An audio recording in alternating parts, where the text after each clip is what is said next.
सुबह हुई, वो देखो, मशरक से सूरज निकला, दिन शुरू हुआ। सूरज की किरणें हर तरफ फैल गईं।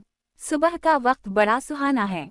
ठंडी ठंडी हवा चल रही है, परिंदे हवा में उड़ रहे हैं। सब लोग अपने अपने काम में लग गए हैं। किसान अपने खेतों की तरफ चल पड़े। औरतें घर के काम काज में लग गईं। कुछ औरतें स्कूलों में पढ़ाने, अस्पतालों और दफ्तरों में काम करने चली गईं। बच्चे अपने अपने स्कूल चले गए। देखते ही देखते सूरज बहुत ऊंचा हो गया। धूप तेज हो गई, गर्मी बढ़ गई। इंसान और हैवान साया ढूंढने लगे। दोपहर के बाद सूरज मगरिब की तरफ ढलने लगा।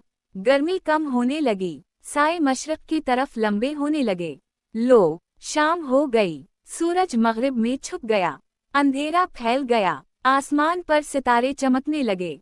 सूरज अल्लाह ताला की बहुत बड़ी नेमत है। इससे हमें रोशनी और गर्मी मिलती है। सूरज की गर्मी से फसलें पकती हैं, फूल खिलते हैं, फल पकते हैं। सूरज ना होता तो जानदार ना होते। हर तरफ सख्त सर्दी और अंधेरा होता। हम अल्लाह ताला का शुक्र अदा करते हैं, जिसने हमारे लिए सूरज बनाया।